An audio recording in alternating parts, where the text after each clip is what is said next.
Эратосфен елігі. Ғалымдар ерте кездерден бастап жай сандарды зерттеген. Жай сан ұғымын біздің заманымыздан бұрынғы 4-ші ғасырда ежелгі грек ғалымы Пифагор енгізген. Біздің заманымыздан бұрынғы 3-ші ғасырда өмір сүрген грек математигі Евклид жай сандардың шексіз көп екендігін, ең үлкен жай санды атап көру мүмкін болмайтынын дәлелдеген.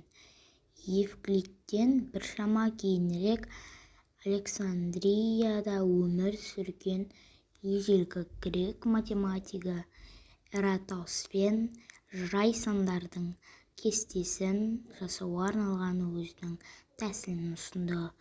Эратосфен балауыздан жасалған тақтайшада натурал сандарды алып тастап отырған.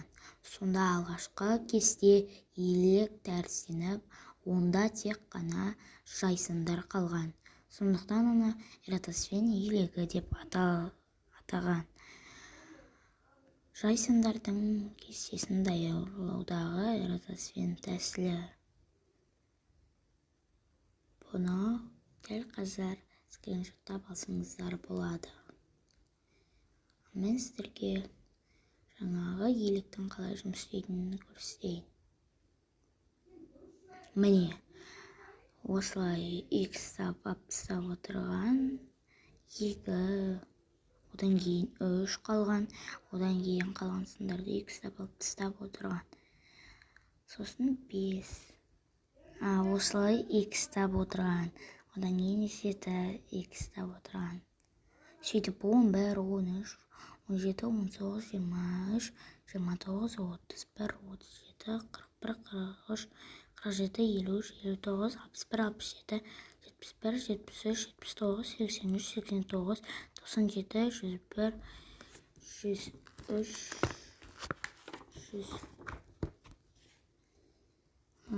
97, 103, одан кейін мына жерде қазір айтады. 103, 107, 109,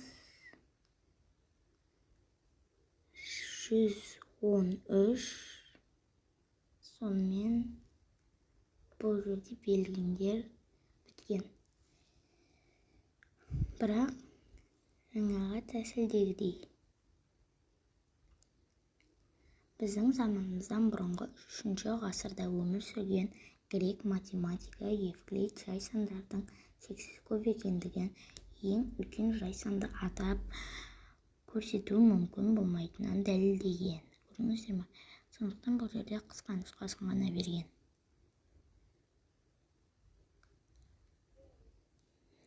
Осыны скриншоттап алсаңыздар болады. Мына жерде жай сандардың кестесін даярлаудағы Эратосфен тәсілі дейінді.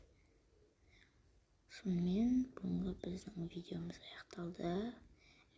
Эратосфен елігі туралы нақты әрі пайдалы мағлұмат бердім деп ойлаймын. Қазақ елі. Қош сау болыңыздар. Келесі кездескенше.